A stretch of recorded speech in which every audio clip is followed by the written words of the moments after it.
जैसा कि आप लोग जानते हैं कि दिल्ली में अब बीजेपी की सरकार आ चुकी है और जैसा बीजेपी के मैनिफेस्टो में भी था और उत्तराखंड में भी हम देख रहे हैं कि वहां पे बीजेपी ने यूनिफॉर्म सिविल कोड एप्लीकेबल कर दिया है। इसका कानून पास हो चुका है। तो अब ये उम्मीद की जा सकती है कि दिल्ली में भी हो सकता है बीजेपी यूनिफॉर्म सिविल कोड को अप्लाई करे, उसके रिगार्डिंग एक कानून लेकर आए। तो ये कानून क्या है, यूसीसी क्या है, इन कंटेक्स्ट ऑफ उत्तराखंड हम आज इस वीडियो में डिस्कस करेंगे। नमस्कार, मेरा नाम है गगन चावला, मैं हूं फाउंडर बीएनजी लॉ एसोसिएट्स का। और जैसा कि हमारे कॉन्स्टिट्यूशन में आर्टिकल 44 में भी दिया गया है कि स्टेट यानी कंट्री की सरकार ये कोशिश करेगी कि सारे सिटीजन्स पे यूनिफॉर्म सिविल कोड एप्लीकेबल हो। अभी तक इंडिया में हर रिलीजन के अपने अपने अलग कानून हैं, जैसे हिंदुओं के लिए Hindu marriage act, Hindu personal law, मुसलमानों के लिए मुस्लिम्स के लिए मुस्लिम पर्सनल लॉ बोर्ड और उनसे रिलेटेड कानून, क्रिश्चियंस के लिए अलग कानून, सिख के लिए अलग कानून। और इन सब कानूनों के अंदर आते हैं उनके अपनी अलग अलग सब डिविजन्स, जैसे मैरिज से रिलेटेड कानून, डिवोर्स से रिलेटेड कानून, सक्सेशन से रिलेटेड कानून या फीमेल्स की मेंटेनेंस से रिलेटेड कानून। अभी तक जैसे हिंदू लॉ में ये दिया गया है कि फीमेल्स मेंटेनेंस क्लेम कर सकती हैं अपने हस्बैंड से, पर मुस्लिम पर्सनल लॉज में फीमेल अपने हस्बैंड से कोई भी मेंटेनेंस क्लेम नहीं कर सकती। जिसका एक एग्जाम्पल है कि पहले इंडिया में ट्रिपल तलाक का भी कानून था, यानी अगर कोई हस्बैंड मुसलमान है और वो अपनी वाइफ को 3 बार तलाक तलाक तलाक बोलता है तो उसका डिवोर्स हो जाता था। पर ये भी अब एबॉलिश कर दिया गया है ट्रिपल तलाक एबॉलिशन एक्ट के द्वारा। अब यहाँ पे सवाल आता है कि क्यों इंडिया में यूनिफॉर्म सिविल कोड की ज़रूरत है। India is a country with diverse religions. India में बहुत सारे धर्म हैं, बहुत सारे कस्टम्स हैं। उनके लिए हर किसी के लिए अपने अलग अलग पर्सनल लॉज हैं, जो कि बहुत एक कॉम्प्लिकेटेड पिक्चर इन टोटलिटी बनाते हैं। इन सबको एक सिंगल लॉ में यूनिफाई करना, कोडिफाई करने से ये सारी टेक्निकलिटीज़ ख़त्म हो जाएंगी और एक सिंप्लीफाई चीज़ आ जाएगी, जिससे लोगों को भी पता रहे उनके क्या हक हैं और साथ ही साथ उनको इम्प्लीमेंट करना और ऑफेंडर्स को पनिश करना भी आसान हो जाए। अब आप लोगों को ये भी साथ में बताना ज़रूरी है कि इंडिया में पहले से ही क्रिमिनल लॉज में यूनिफॉर्मिटी है, यानी पहले इंडिया में जो आईपीसी था वो बीएनएस हो चुका है, पर वो हर रिलीजन पे एप्लीकेबल है इक्वली। यानी मर्डर की सज़ा हर एक रिलीजन में एक ही है, रेप की सज़ा हर एक रिलीजन में एक ही है, पर पर्सनल लॉज अलग थे। तो अगर ये पर्सनल लॉज एक जैसे हो जाते हैं, यूनिफॉर्मिटी आ जाती है, तो ये चीज़ों को बहुत सिंप्लीफाई कर देगा।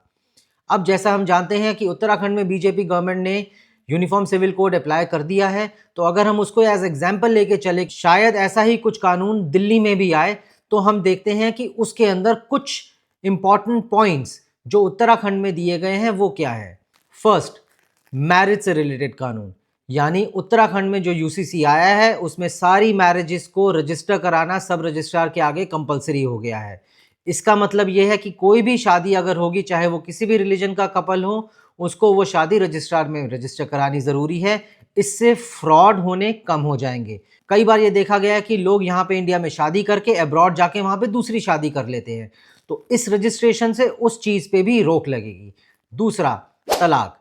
तलाक से रिलेटेड कानून, जैसे कि अभी मैंने आपको बताया, सब डिफरेंट हैं, पर यूनिफॉर्म सिविल कोड के आने से सारे के सारे लॉ एक जैसे हो जाएंगे। सारी फीमेल्स को अपने हस्बैंड से तलाक लेने का अधिकार मिल जाएगा, ऐसे ही वाइसे वर्सा। और मेंटेनेंस, क्योंकि अभी जैसे मैंने आपको बताया कि कुछ रिलीजन्स में फीमेल्स को एंटाइटलमेंट नहीं है अपने हस्बैंड से मेंटेनेंस लेने की, तो वो भी उस यूनिफॉर्म सिविल कोड से मिल जाएगी। दूसरा आता है सक्सेशन लॉज। सक्सेशन लॉज हर किसी में डिफरेंट है। जैसे कुछ रिलीजन में ये दिया गया है कि फीमेल्स को समान अधिकार नहीं है, इक्वल राइट्स नहीं है। जैसे हिंदू सक्सेशन एक्ट के अंदर है कि females have equal right to property of their parents, यानी फीमेल्स अगर हैं, कोई घर की बेटी है, तो उसके पास अपने पेरेंट्स की प्रॉपर्टी में पूरा अधिकार उतना ही मिलेगा जितना उसके भाई का है। पर कई रिलीजन्स में ऐसा नहीं है, तो यूसीसी पास होने से वो भी इक्वल राइट्स में आ जाएंगी। इसके अंदर एक बहुत इंपॉर्टेंट एस्पेक्ट ये आता है कि उत्तराखंड में अब अगर लिव इन रिलेशनशिप में कोई कपल है तो उसको वो भी रजिस्टर कराना ज़रूरी है। अब इसके बहुत फ़ायदे हैं। पहला, इससे बहुत सारे क्राइम पे रोक लगेगी। जैसा कि हमने कुछ टाइम पहले से ये बहुत देखा है न्यूज़ में कि कोई कपल लिव इन रिलेशनशिप में था और उसके मेल पार्टनर ने फीमेल का मर्डर करके उसकी बॉडी को डिस्पोज ऑफ कर दिया। अब इसके अंदर इन्वेस्टिगेशन में ये पता करना बड़ा मुश्किल हो जाता है कि कौन था वो व्यक्ति जो उसके साथ डिसीज के साथ लिव इन रिलेशनशिप में था।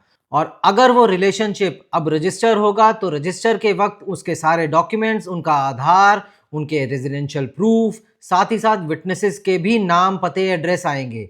तो अगर कोई भी व्यक्ति किसी भी तरह का क्राइम करता है तो उसको ट्रेस करना बहुत आसान हो जाएगा। साथ ही साथ ऐसा भी बहुत बार देखा गया है, मेरे पास भी बहुत सारे ऐसे मैटर्स आए हैं जिसमें कोई कपल लिव इन रिलेशनशिप में था, but when the relationship turn साउर, लड़की ने लड़के के ऊपर रेप के एलिगेशंस लगा दिए, इसके साथ कि जी मुझे मेरे साथ फिजिकल रिलेशन एस्टैब्लिश किए on the pretext of marriage. तो इन चीज़ों से, ये रजिस्ट्रेशन होने से उन झूठे केसेस पे भी रोक लगेगी, जो कि आज के टाइम में एक बड़ा फैक्टर है सोसाइटी में।